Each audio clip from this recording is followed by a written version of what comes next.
Good afternoon. Good afternoon, everyone. Good evening. This is another broadcast from Brooklyn Beards and Ball. Excuse me. Yes. Oh man, I'm in all black because it's a little bit of mourning today because of how my team's fared. But I'm here. My name is Don. My co-host Rod. And What up? we just want to do a Week 7 recap. What do you think, Rod? I know you're a little bit happy because, your Cowboys, even with Dak back, they got the W. So kudos to them. Yep. I got a quick question. Yo, what's up, man? Brady done? This is Tampa Bay, they're looking really, really bad. Is it time for Brady to just, go off into the sunset? I mean, he has a very lucrative broadcasting career out after football. Why not just take that $350 million and roll? What do you say? Well, I think Brady's not gonna he's not gonna quit. He's not gonna definitely just abandon the team mid-season and just call it quits like that. But I do think his last season for sure. I think what Brady is realizing that there's some things that are just not going to come into that perfect alignment for him. Brady, not to take away from what he's done. He's been great, obviously, and arguably the greatest ever to play that position. But the problem is with Brady is that what he's going to find is that he himself, because he's playing bad and he deserves a lot of the blame for their lack of success in Tampa Bay. But I think what Brady's going to realize is that he just does not have that anymore to be able to compensate for what his team is lacking, and it's crazy because there are weapons there. You essentially still have the same team that you had 2 years ago when you won the Super Bowl. But Brady hasn't played that well. And, teams are figuring Tampa Bay out. The running game hasn't been good at all, to say the least. He's been inconsistent at best. And I think this is it for Brady. I think he's come to the realization that the mortality is kicking in. His team is about average at best. And I think this will be it. We'll see him in the booth, and he'll be announcing some games next season. That's how I see it for sure. Yeah, I agree. We got an action-packed show. We got so much to discuss. That was just a kind of a little preview of some things that we need to discuss. Let's get into it.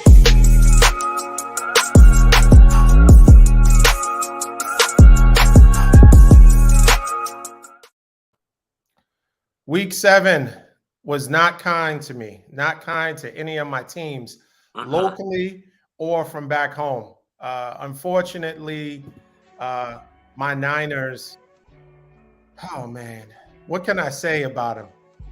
They started off well. Yeah, they did. I'm telling you, they started off so well. I thought immediately, I think that the impact of CMC is going to be felt moving forward. But I think you had the defense played ultimately trash because you had it was 5 plays that pretty much doomed us and caused us to lose the game. Right. When you got a 3rd and 20, you give up 35 yards. You had a 3 and 11. You gave up, I don't know. It was a 3rd and 11. I think they gave up 15 yards. Of course, right. You can't take a safety. And of course, you can't throw a pick in the beginning, towards the end, or going into halftime. Right. I mean, those are all pivotal parts of the game. Everyone always says it's not just one play that causes you to win or lose. Right. But certainly, it was a combination of the defense giving up big plays, Jimmy G being Jimmy G, and everybody, even with his winning percentage, everybody always questions why the 49ers were going to move on from him.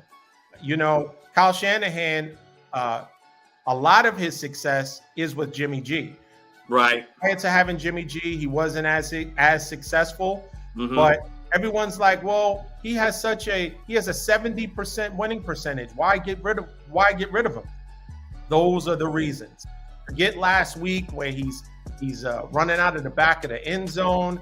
It's the untimely picks, the bad passes. You're lobbing it over the receiver's head for it to be tapped and picked off, and so it puts us in a bad position. I do think that we will get better as we acclimate and get CMC more involved, because he signed Thursday, got to the Bay on Friday, and he did what he did. That looks extremely promising. Yeah, but overall, Kansas City made us look really bad. They made us look really, really bad. Like, we weren't fit to be on the field with them. What do you say? I told you, bro. Listen, man, Patrick Mahomes, again, and I've been saying this since the beginning of our show, man. Patrick is still the best quarterback in the league, and he is not looking to relinquish that title, not even to Josh Allen quite yet. You know what I mean? Again, the man has got a Super Bowl. He's taken a team to 2 straight Super Bowls, 3 straight AFC Championship games. Look, this is still the team to beat. No, there's no Tyreek Hill, but as we saw, McCall Hardman and those guys, man, and Patrick just throwing the ball all around the field and just having himself a day. MVS is doing this thing as well. So he's got still weapons because, again, like Aaron Rodgers used to be, I think. I don't know if we see that this year with him. He can create weapons. He can make guys, throw guys open, and just his ability to do what he does. But you're right. I think the thing is, though, I'll say this, though. I don't think Jimmy, stat-wise, he actually didn't play too bad. I think he had like a 99% quarterback rating, which isn't great, but it's not bad either. And I think he, completed a good percentage of his passes and that threw for like just over 300 yards. But the problem is, he didn't get a lot of time. I thought that, the line kind of let him down there. Chris Jones was wreaking havoc there. So I think, the Niners, yes, Jimmy, and I text you and told you, man, that interception out of the end zone was critical. And I don't think it seemed, at least, the 49ers weren't able to recover from that. It just gave Kansas City a lot of room to just say, okay, yeah, let's take advantage of this mistake. And they not only took advantage, they ran away with the game pretty much at that point. So I think the line kind of let you guys down. CMC is going to make a huge difference because you guys really couldn't run the ball well, and you didn't get the ball going in that sense as far as the ground game was concerned. So I think, the 49ers, again, it's hard to judge, man, because they've got guys that are out, and, y'all still rated as a top defense. Now that positioning could change over the weeks depending on how soon you get these guys back, because the last 2 games y'all haven't really fared well defensively per se. So, but again, it's when you guys get healthy, then I think we'll be able to really see what the 49ers are all about. So, man, but again, Patrick Mahomes, man, and he sat back there, man, and he had all the time in the world. He was able to fill out his Christmas list, see who he wanted to, bless, and did a prayer. He did communion. He had all that good stuff right there in the pocket because he had no pass rush at all. Hardly really coming at him. I think maybe about 9 rushes or hurries throughout the whole game, which isn't a whole lot considering what the outcome was. So he still had a time, and so yeah. But listen, man, again, I say the Chiefs are the team to beat, in my opinion. I'm still picking them in the AFC. So you lost to a good team, but I still think if you're a 49er fan like yourself, sadly to say, but there is some promise in what you guys can do. So we'll see what happens. Just got to get help. Yeah, I think it was. I think overall, because our division is so weak, it's not like that loss just. We're tied for second place, but we've already beaten the Rams. Right.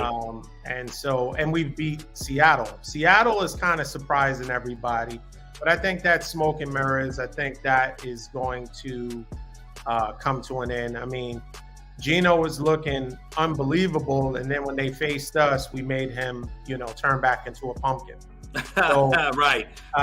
We'll see how. If you win your division, you guys are good to go. Exactly. That's what you gotta exactly. So right. we can't think too big and try to create too lofty of goals. Let's just work on winning the division, winning our division, and then we host a playoff game. And just like anything else, once we have our full complement of players, we'll see where we go from there. But by then, there'll be CMC will be hopefully fully ingratiated into the offense. Locally, there's calls for Brock Purdy. They're like, yo, get Jim. We've seen enough of Jimmy. But I mean, I think that would be too much. That would be a little bit, that would be too much of an overreaction. Right. But I do think that people who have questions as to why a team would move away from a quarterback that bought the team, or I should say accompanied the team, because he wasn't the driving force for the 49ers to get to the Super Bowl. Why would a team move on from him Sunday and in Atlanta? Those are the reasons that, it's clear cut. He has a ceiling that, when you at least expect it and when you don't want to see his ceiling, there it is. Yeah, you're right about that. I'll say this, though, last point on this for me. I would just say that I think that's where Shanahan and having CMC is going to make a difference. If he can limit Jimmy to just not only being a game manager, but also find a way for somebody else to make some critical plays, I think that's where, you might have the success. The whole thing has been, we can't put the ball in Jimmy's hand when the game is on the line. So if your defense is close and there's a way where you can run, get your sweeps, your draws, your screens, and different things that you can do with mixing up those guys in there with Debo and CMC, I think, you'll stand a better chance. You know what I mean? And just hopefully your defense could keep you guys either in a position for those guys on offense to make plays, or to create some kind of distance there where they can shut a team down, and then the offense doesn't have the level of pressure on it as it would have with Jimmy having the ball in his hand. So, yeah. Yeah, I agree. Well, enough of that sad sack stuff. Let's talk a little bit about your Cowboys. And we'll talk about how Dak looked in his return. Let's talk about a little bit of how Tua looked. Let's start with the Cowboys. What do you think about, their performance, specifically Dak's performance, coming back off of, injury and missing 5 weeks? Well, I think Dak looked very, very, very, very inconsistent. He did look rusty, as expected, I think.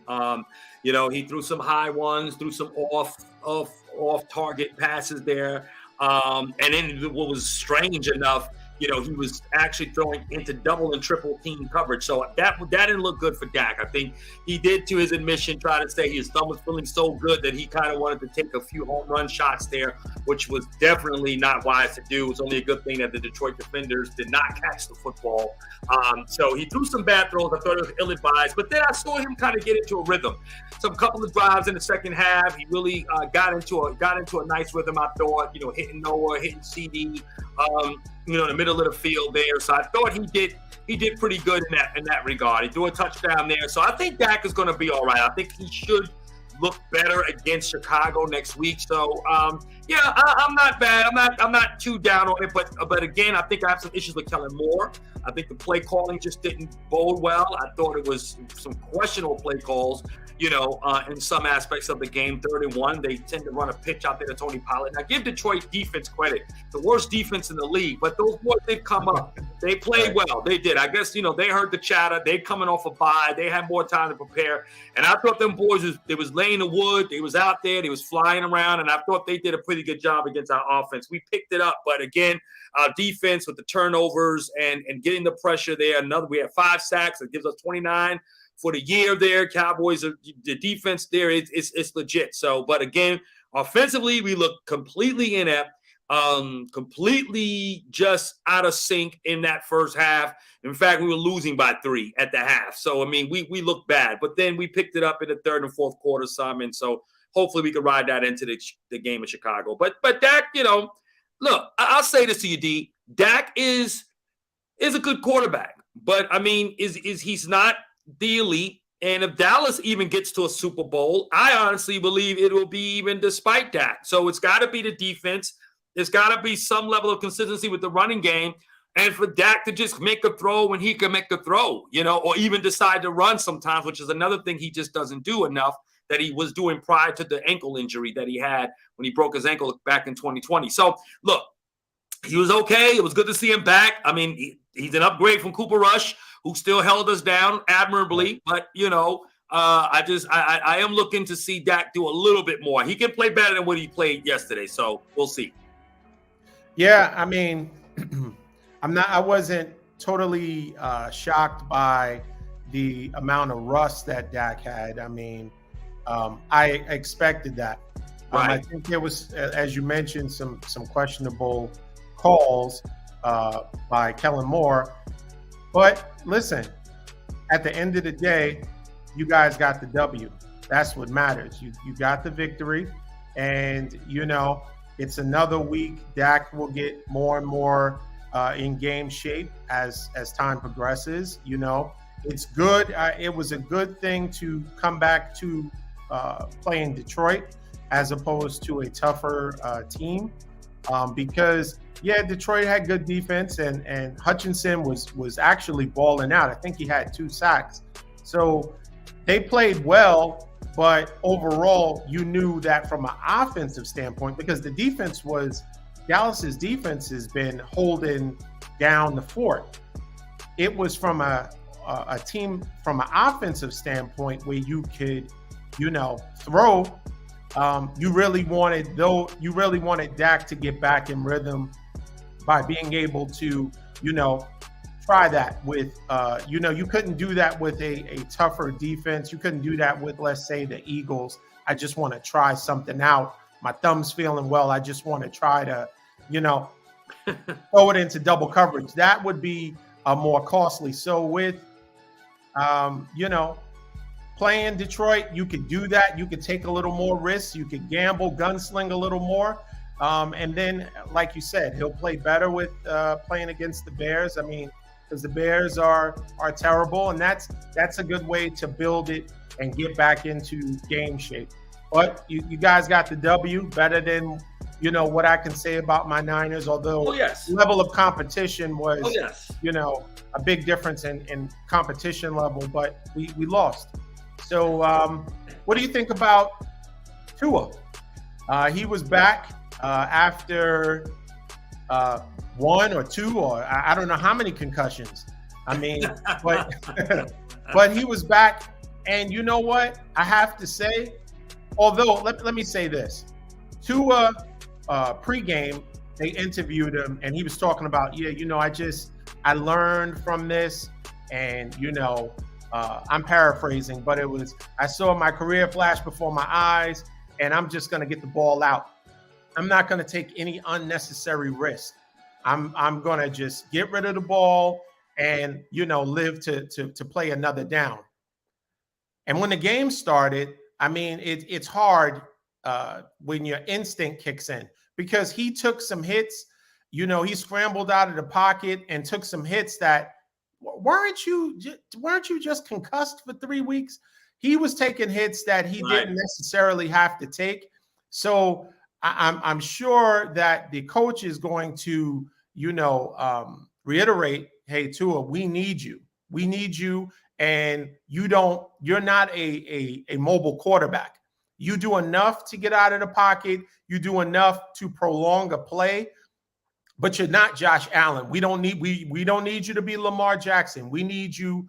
You are vital to this team for your accuracy and to get the ball out as quickly as possible to your, track team receivers. And I think, although he said it, he kind of did opposite once the game started. What do you say? Yeah, the thing is with Tua, it's those football instincts, right? It's hard to try to break, those instincts of how you play the game. And so, like you said, we all heard him say how he was going to be more cautious. He was going to go out of bounds and throw the ball away, live for another down, all this nonsense. And meanwhile, we see him using his head as a battering ram, You know what I'm saying? Right. Running straight into walls, like, you know what I'm saying? And so, and I think that's just the instinctual part of the game. And so he's going to have to learn. I hope that, the Dolphins did share that with him. And like, look, man, you can't play that way anymore. You gotta be more cautious. But I thought he looked good early, especially the first drive or so, just connecting with those guys. And, really, you really don't know what guys are going to do until they get off script, right? After the first 15 to 20 plays, then it's like, okay, now you got to kind of feel the game out and see which way you're going to go. And the Steelers, to their credit, made adjustments defensively. So we didn't see him with the same success that we saw him, like, particularly on that first drive. And so, but overall, he looked good. You could see the receivers are back, particularly Waddle. He was glad to have him back. I think it was good to see Tua play. I mean, you just want to see a guy healthy, right? Whether you're a Dolphin fan or not or whatever, right. Just, in the spirit of good sportsmanship, you want to see him do well, and you're glad he came back from that.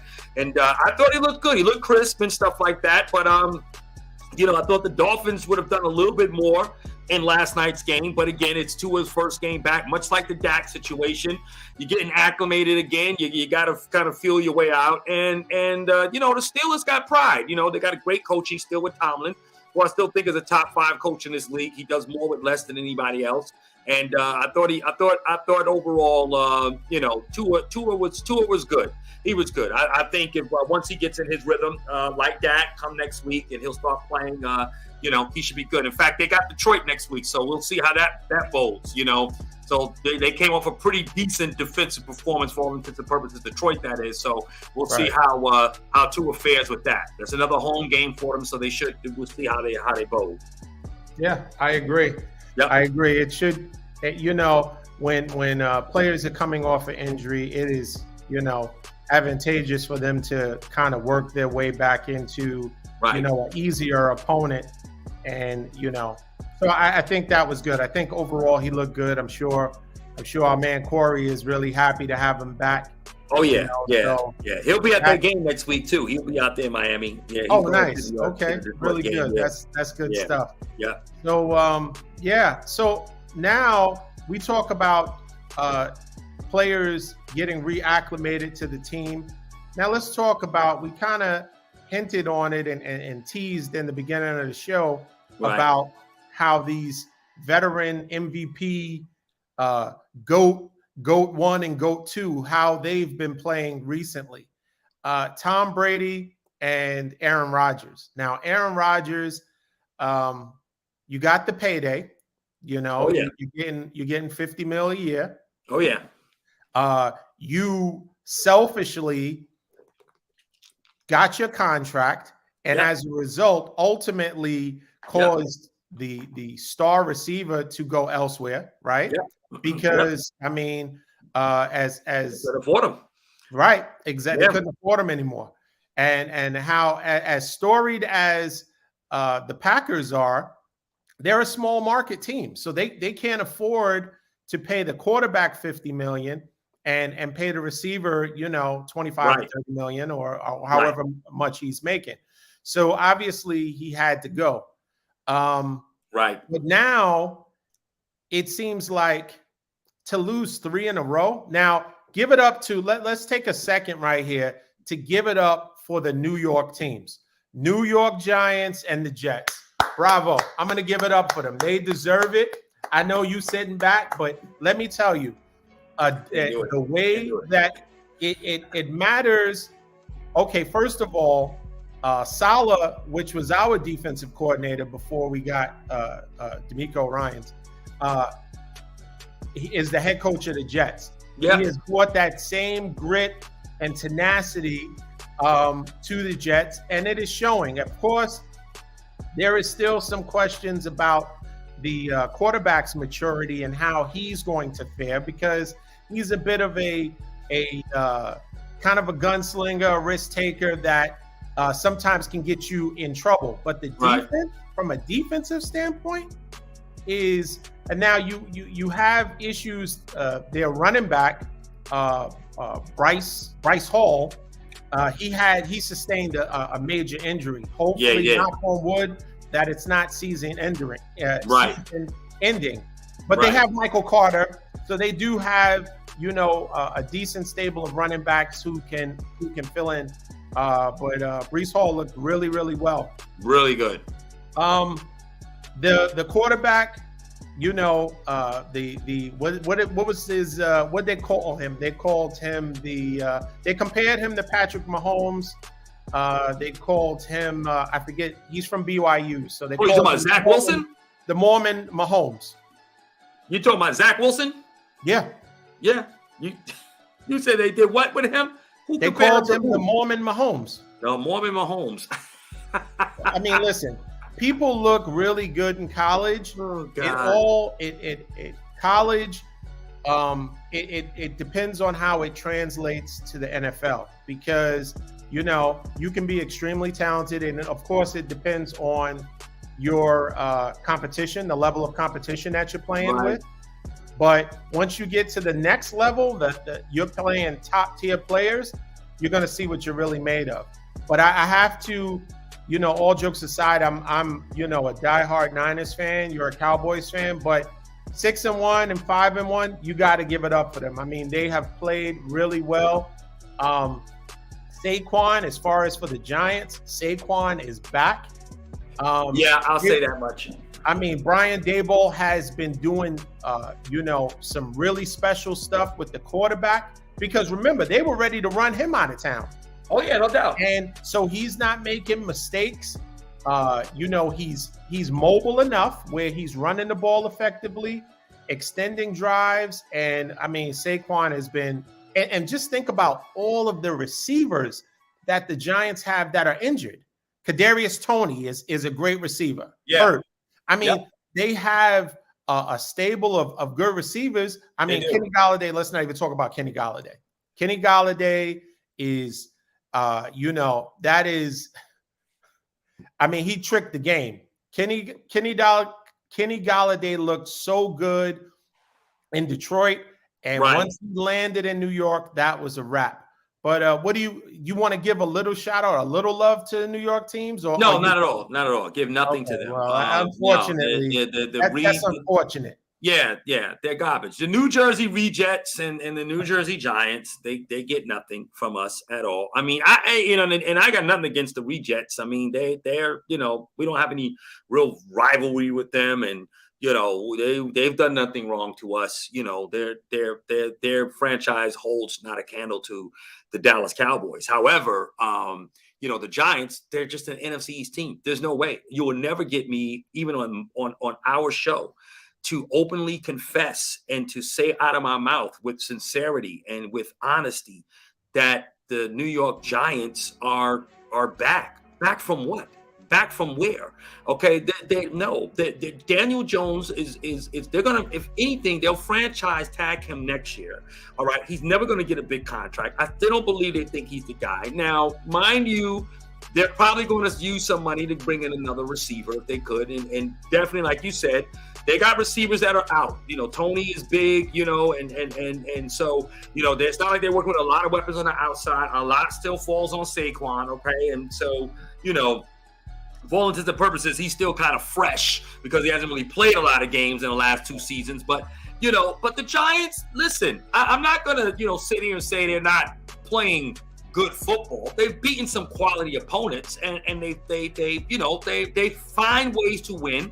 They're scrappy, okay. They're they take on the persona of their head coach Daboll, which is obviously a really good coach. He did have some great success there with Josh Allen there, I think, in Buffalo. But at the end of the day, they are 6-1, and that one loss came to the Dallas Cowboys, and we beat them relatively easy, and we will beat them again relatively easy. I think they're the first team after our bye. I got to check our schedule again, but the Giants and Jets are the Giants and Jets, and they're not going to be much of what they are. It's the market that holds them down. And Zach Williams is garbage. He's trash. And so they're not. And Daniel Jones, he can move, he can run, but he's not that guy yet. The Giants don't have enough to get far. And the NFC is not a great conference right now. Okay. But again, I still don't think the Giants will prevail far, and I think we'll see them have a major landslide towards the end of the season. So in your opinion, Dallas will win the division. Am I correct in saying that? Yeah, Dallas is still going to win the division. They are. We're going to still win this division. Okay, what's today's date? This is October 23rd, right? Or 24th. It is 7 p.m. Eastern time, 4 p.m. Pacific time. And I want us to make note of this, okay? And we're going to go back, and we're going to have our producer, she's going to edit this for us, okay? And we're going to put this out there, all right? And it's going to, in the end of December, going into January, when the Cowboys are the NFC East champs, she's going to put this thing, and they're going to show the whole world what I said. We will win the NFC East because, again, the Eagles are good. They're legit. But they will not win the NFC East. They will make the playoffs. The Giants will be the team that will not get in the NFC East. That's it. And I say that with some hatred in my heart because I hate the Giants. But, yeah, that's just how it goes, D. I'm sorry. I can't do it. You can clap for it, though. Yeah, it's okay.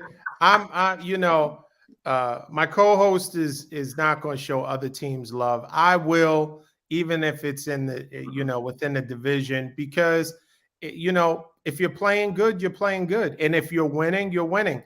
Now, head to head, if a team is playing the Niners, then obviously I'm not going for them. But if they're playing other teams, yeah, ball out. Just don't do it against my team. But I can respect if a team is playing well. So well, okay. I mean, it's good, But I mean, right, as a 49er fan, you gotta have some hate in your heart towards the Seahawks and the Rams, right? I mean, we own. Other than playoffs last year, we own, and specifically Jimmy G owns the Rams. You guys own. Our coach owns McVay. That's his son. That is McVay is his son. His dog walker. That's his son. So I'm clear on that. And so there's no ifs, ands, or buts about that. Right. But, I mean, Seahawks yesterday, they didn't play us. Hey, you look good with other teams. When you play us, daddy's home. So it changed. So same thing with the Rams. Rams can look good. Cooper Kupp can have, 200 yards receiving anytime they play us. Other than last year, we were 7-0 against them, and we lost a big game, obviously, but they went on to win the Super Bowl.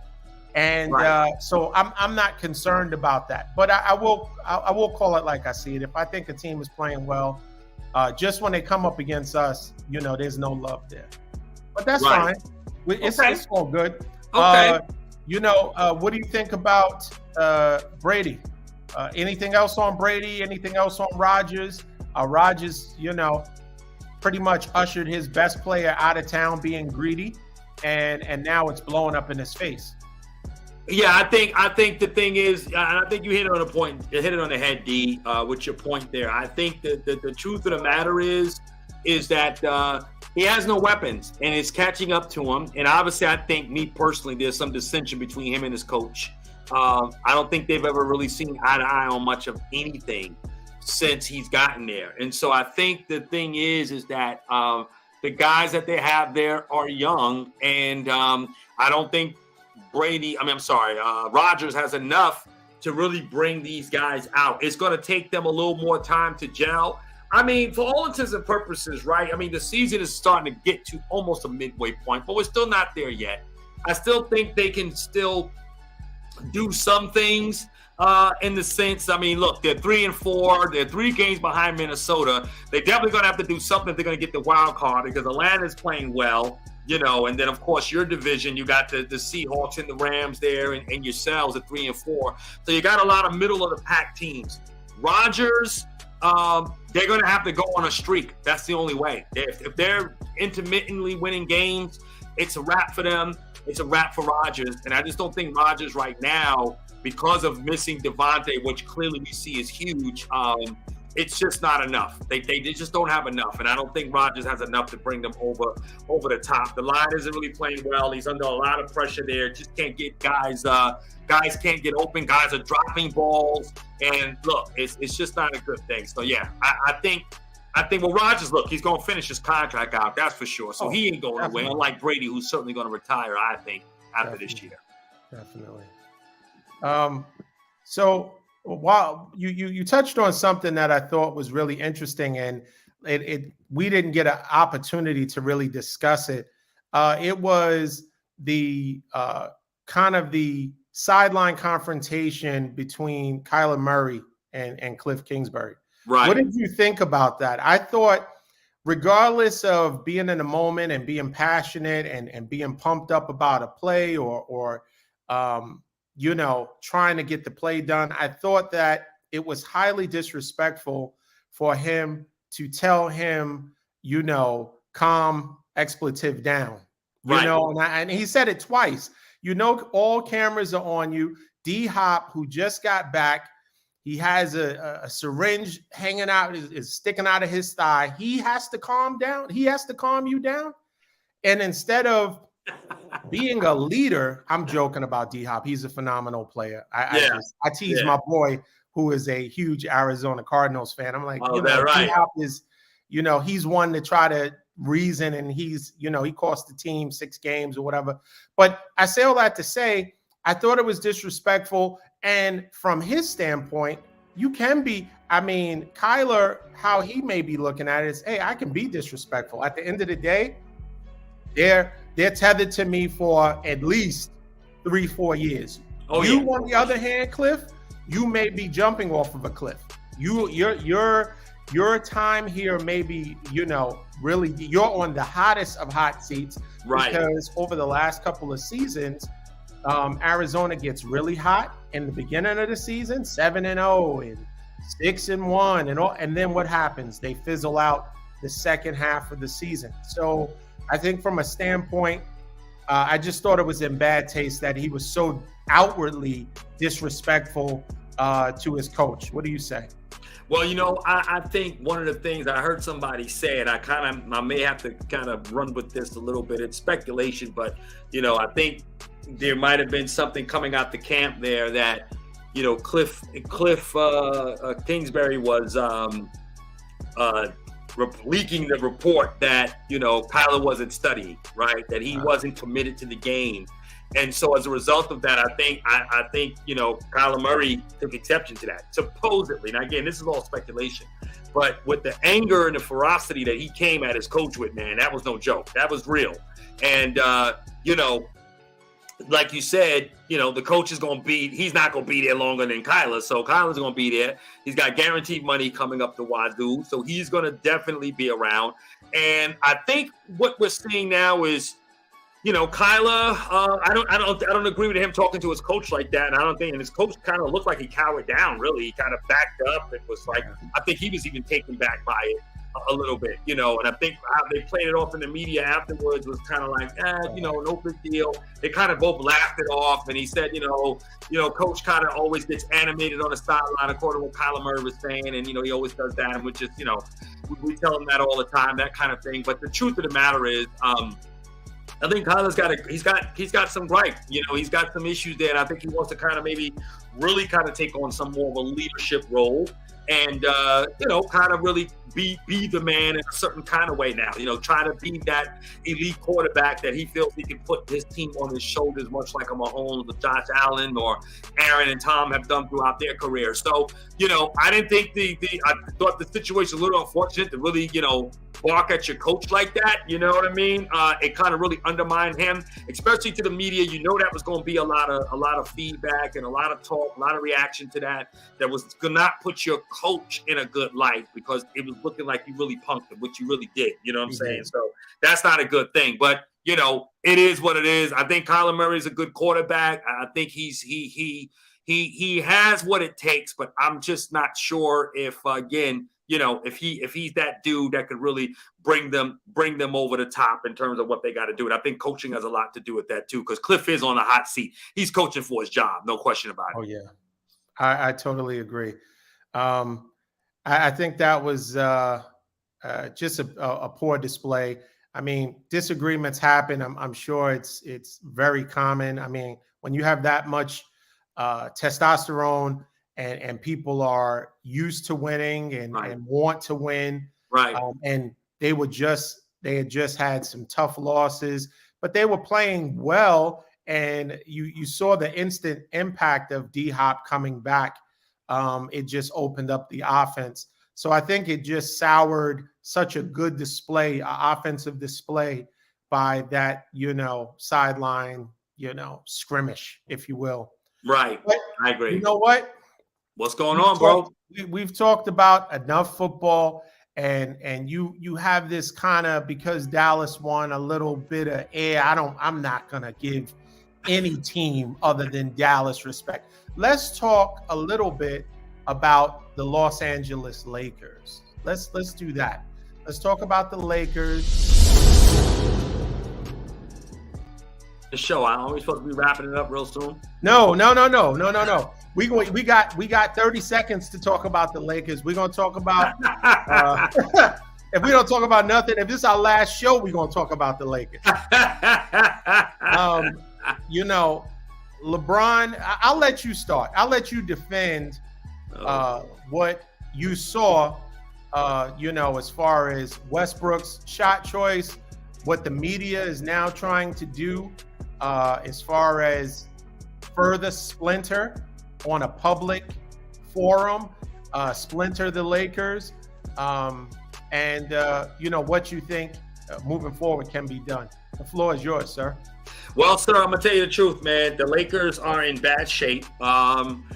We could actually go maybe about 0-7 before it's all said and done, because we've got Minnesota, we've got a couple of games with Denver coming up. We've got some hard teams coming in. I think the Nets is even in there too, if I'm not mistaken. I gotta check the schedule one more time on that, but it looks bad for us. The Lakers, again, we shot 18% from three on Sunday against the Portland Trail Blazers. Russ takes a horrendous, ill-advised shot when you're up by one and you've got more than 15 seconds left in the shot clock, and he pulls up for like a 13, 14 footer that he cannot make. He knows he can't make that shot. We all know he can't make that shot. Everyone who knows Russ, knows basketball, and watching any length of sports knows that he cannot make that shot. In fact, before I even get to how bad of a putrid shot that was, there's a video out there with what's his name, from the Portland Trail Blazers, how when AD takes a shot from the corner, he literally turns and smirks. He turns away and smirks. Like, I'm not even going to bother to go out there and defend that. AD hits the side of the backboard, in fact, on that shot, So it's really that bad. We've really become a laughing stock in terms of shooting from the perimeter. We got nobody that can shoot any type of level, particularly from the three. So Westbrook takes a bad shot. To me, that's what puts Portland in position to win. Dame hits of course, the crucial shot there, and then that pretty much ends it. LeBron can't win it off the last second three he takes. So we're in bad shape. And I heard someone say that maybe it could bode well for Westbrook really to just get a buyout, buy him out and just, let him go. And I'll probably say something crazy. I think really the organization is scared of Russ. I think Russ got them on some Suge Knight stuff out there, man. They're afraid. I mean, he was supposed to come off the bench. That's not happening. No one seems to be able to tame him. LeBron knows that what's going on, and this is all LeBron's fault, of course, because this is who he wanted when they had a chance to get DeMar DeRozan, and that deal was actually set in stone. And for whatever reason, last second in the midnight hour, it got turned around, and all of a sudden, Westbrook is now, coming to the Lakers. And so that's the problem there. And here's what I'll say to this. Either they're going to demand Russ to come off the bench. Not that I think that's going to make a difference anyway, because the bench that they got, those guys couldn't even beat a G League team. They couldn't even beat a Ruckus squad or a roster that, some G League team, whatever it is. The team is really bad. They don't have any shooters at all. And one of the things that I think where this all derives from, and I like to go to the source of this, man, this all boils down to AD, who's actually playing well right now. Him and LeBron are shooting 50% from the field. They're shooting the ball well. But the problem is with AD, if AD was a player that was able to stay healthy, then this Westbrook thing would have never came to fruition. It would have never manifested because they needed somebody to help them with the scoring when LeBron, who was starting to become injury prone in the last couple of years, AD, who you know is going to he's going to miss at least 30 games in the season. They were fearful of the fact that they had nobody that was going to be able to score the basketball in the absence of those two not being on the floor. The Lakers would have made the playoffs last year if those two guys didn't miss as many games as they did. They missed almost a combined of 50 games between the two of them. So the thing is that the Lakers were concerned. They needed a scorer. They had nobody else to score. They thought Westbrook would be that guy who could do that, but nobody thought about chemistry. Nobody thought that these guys would play on the court all at the same time. And when they did, last year, they were 11-11. So even as a healthy trifecta, they still were not able to perform. They were still trash. And so you don't have any bench and you got no guys to shoot, and they keep shooting the ball because teams are letting them shoot.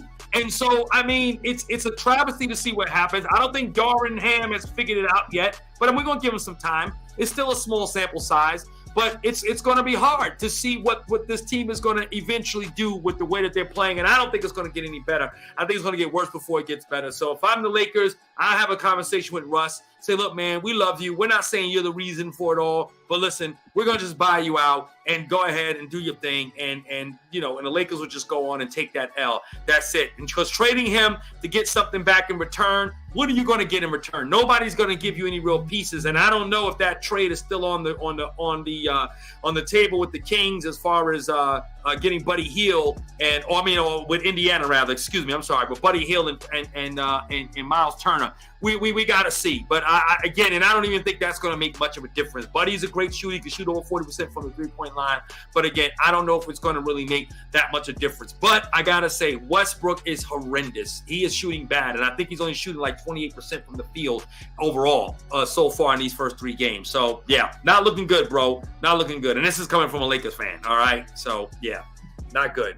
Yeah, I mean, I think to a large degree, LeBron has to eat that because you could have just think about if you would have kept KCP and you kept Alex Caruso, right?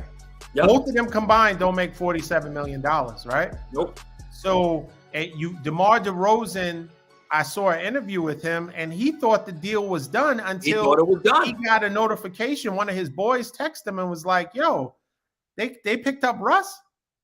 So it's just imagine. And DeMar DeRozan last year, he was balling. He balled. I mean, you really could have used. That would have been a solid big. Solid. But I mean, the Lakers are such a big global brand. They'll eventually get it together. It won't. I don't know if it'll be this year. But things to look forward to. LeBron passing Kareem. I saw part of an interview, a snippet with Shannon Sharp, and he's talking to Magic Johnson. And it seemed very, very interesting. Magic Johnson said that,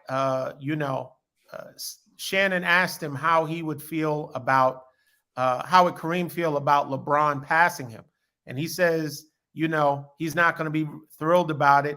And he hopes, as being such a Laker great, and because, LeBron is wearing purple and gold, that they would be able to, mend the fences, because there's been a lot of, subliminal jabs, a lot of,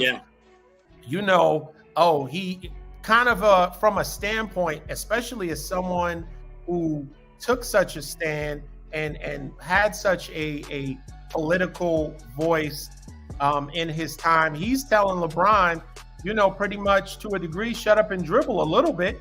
If you're not informed, just keep your mouth closed. And so I think part of it is just old school thinking, because LeBron is bigger than basketball. He's bigger than basketball. He's bigger than he's the type of player, and his reach is what players that have come before him only dreamed of.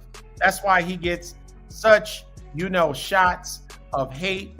I mean, he far exceeded what anybody ever expected him to do, because a lot of people, they have a lot of promise, just like we were talking about earlier with college quarterbacks and all. They're balling out in college, and when they get to the NFL, they can't. It doesn't translate.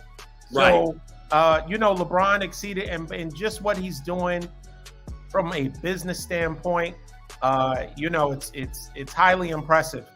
But we'll see what the Lakers do. We'll see if they're able to right the ship. We'll see if Darvin Ham is able to step up and be the coach that he portrayed himself to be. Right. Maybe once the check cleared, he just kind of his shoulders and all that air that was in his lungs, it all came out too. And he's okay, Russ, whatever you want. I mean, maybe that's what it boils down to. Right. But we'll briefly talk about two more things, and then we're going to wrap it up. Okay. Brooklyn Nets tonight have a very important game. Brooklyn got off to a bad start. They got blown out, as we discussed. They had a nice bounce-back game. Kyrie came with 30 points. Ben Simmons, who I think is averaging about 8 or 9 assists a game, double-digit rebounds.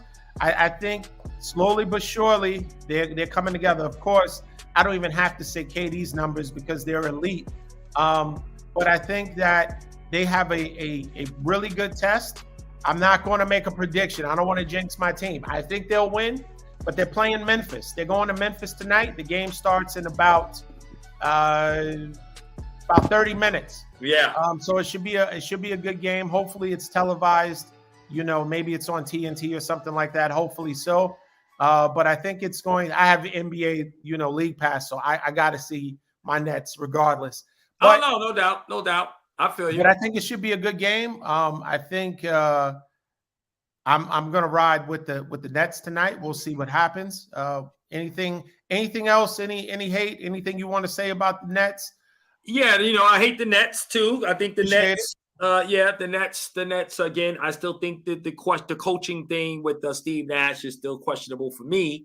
But the Nets are. I do think that there is a newfound commitment with them, though. I think that you're going to see Kyrie be. Let me put it this way. I think Kyrie is going to be more focused now. We may not see the shenanigans that he did, last year. Although I felt.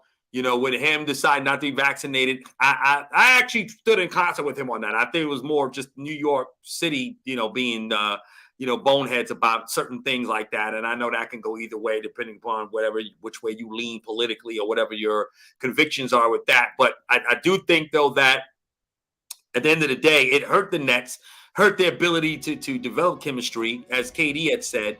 And, look, again, they had issues with the front office and they had issues with Steve Nash. And I'm going to be honest with you. I still don't think, and I said this in our last segment, D, with the Nets, I don't think that all is well, in a sincere way with the front office and along with Steve Nash. I think what happened again, KD and Kyrie realized they could not get traded. Management held their ground with them. And not only that, there wasn't really a market for them. And I don't think they was going to allow that to be. And like you said, of course, the Rudy Gobert trade really stepped the market there. But I still think the Nets intentionally would have done anything in their power not to let those guys go. That's why I think whatever Rudy Gobert was asking for, they would have wanted 3 times as much because of the fact that they was going to stick it to those guys. They were going to let them know, you don't run the show. You guys don't get to come here and after we, open up our wallets and embrace you to come, particularly KD. And then, you brought in Kyrie. Reports suggest that the Nets never wanted Kyrie, but KD wanted his boy. So the only way to get KD, they had to take Kyrie with them. And I don't think they were ever interested in Kyrie because of what we've seen just recently. But I think now, this year, everybody's going to play nice. They're going to get through it. They're going to do what they can do, particularly Kyrie, because he knows that he's not going to see any more big money ever again. His days of getting a big max contract are over. So he's going. Oh, no. I disagree with that. You disagree with that? I think disagree somebody's with going that. to pay him? I disagree. Listen, do you have a player that with no skill set that's making $47 million on your team? I got a guy. Yeah, I got a guy. Production, there will always be a room for a player that can still produce. He is still, regardless of head case, regardless of flat earth, he is still a player that is on any given night, he is an elite scorer. His ability to score. Yeah.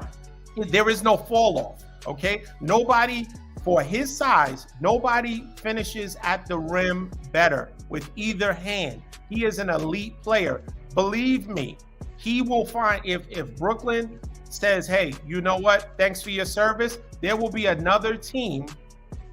Hello, if the Lakers, if they move on from Westbrook, the Lakers would be. Well, the Lakers, but here's what would happen. If the Lakers ever got Kyrie, let's just say during the trade deadline, they trade for him, right? Which I don't think the Nets would take him anyway, because I don't think Durant would play with Westbrook again. But the thing is this, Kyrie is a free agent after this year. If anybody signs Kyrie Irving, and I've always agreed with Stephen A. Smith on this one, they're not giving him more than a 1-year guaranteed deal. He'll get a 2-year deal with a team option on the second year. Look, all of the theatrics and the artistry as a great player and scorer. Listen, in the end of the day, if you think about it, there are a lot of great scorers in our league. You know what I mean? And Kyrie is a great scorer. But people know that unless he's got the right situation of someone that can corral his flat earth theory, there's no way that anybody's going to invest a 4-year guaranteed $200-something million contract into him. And think about this. He's in his prime. In another 2 years or so, Kyrie is going to start declining some. He's not going to have that artistry and that mind-blowing box office type level skill set that's still going to ride with him. The only reason why the Lakers would even trade for him because of LeBron. He can't win without LeBron. He can't win without somebody controlling. KD is a dude that is not trying to control nobody. KD just want to ball. He's like, I ain't responsible for Kyrie. I ain't responsible for Ben Simmons. I don't care about them having mental issues of any kind between the both of them. Don't matter to me. Give me the ball. I just want to rock. I'm nobody's babysitter. I'm not LeBron. I'm not Steve Kerr. I'm not Steph Curry. Listen, I don't deal with none of that drama. I just want to ball. So unless you got the right system for Kyrie, he's not getting any more money, bro. I'm telling you, 1 year the most, team option in the second year. That's it. Nobody's going to deal with that. And I'm telling you, the Nets brass put it to them boys. And they said, y'all ain't running the show. Y'all sit down. They're going to play this shit out. We're going to get our money's worth. And that's it. And we ain't trading. You ain't got no trade clause. So, and then KD doubled down to what teams he want to go to. You know what I'm saying? So I'm going to play for Art, San Francisco train line, MTA. Listen, you know what I'm saying? So he got to know, you know what I'm saying? I want to play alongside Donald Cornelius. Right, exactly. You know what I mean? No, that's it. That's it. Not happening. Not happening. Not happening. All right. Yeah. Listen, unfortunately, our show is coming to an end. Please, everyone, like and share and subscribe to our YouTube page. Yes, it helps us out tremendously. Please. Right as we finish, let's just have a moment of silence for the New York Yankees that their bats died. The bats never came alive. Never came alive. It was man. It was sad, so close, but no cigar. And it was unfortunate. Right. What can you say? Houston has their number. And it's like that in sports. Some teams don't match up well with other teams, and then some teams, they just got your number, and there's nothing you can do about it. Yeah, it's nothing you know, like you said, with your 49ers and Rams and with the Cowboys and Giants, right? We just got the number. Correct. Yeah, we want to give a shout out to our producer, Seeds of Faith Production, music by Infinite Audio. Thank you for joining us. Thank you. Until next time.